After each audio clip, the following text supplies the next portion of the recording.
this is a sow and grow video for Amaranth and Celosia.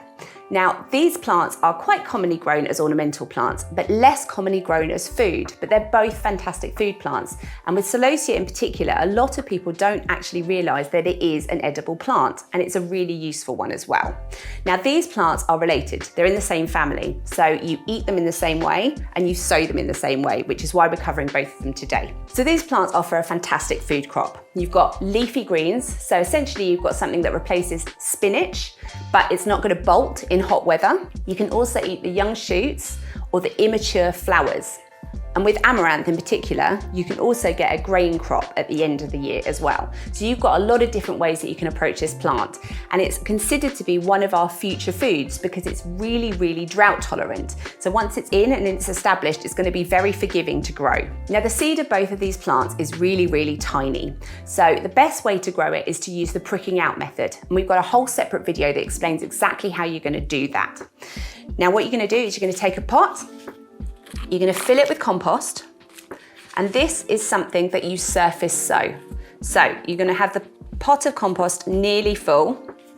You're going to take the tiny seed and you're just going to sprinkle it across the surface of the soil. Now, this is a heat-loving plant, so keep this warm and keep this moist, and before long that will germinate and you'll have lots of little plants, and you can then prick them out and grow them on in module trays. You want to be sowing this around about a month before last frost date.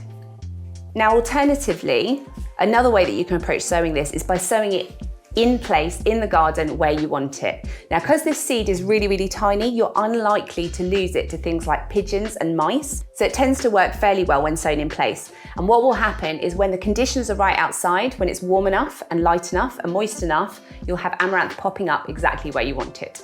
So keep the seed somewhere warm and moist. This might be one that you want to start indoors, possibly in a heated area as opposed to outside in your greenhouse. Or if you've only got a greenhouse available, start it later on in the season. Wait a little bit longer because you really need the warmth for this one to germinate. So you're going to plant this out into a nice sunny, sheltered position after the last frost. So why not give these amazing plants a try? They have a lot to offer you. Not only have you got a number of different ways you can eat them, they're also highly ornamental. So you come in all different shapes and colours and sizes, really, really vibrant colours. And with Celosia, you've got two different growth habits. So you've got flowers that are quite tufty, a bit like candy floss, or you've got coxcomb, which is a really beautiful, tightly curled flower. Very unusual, and there's nothing else like it that you're going to find in your garden.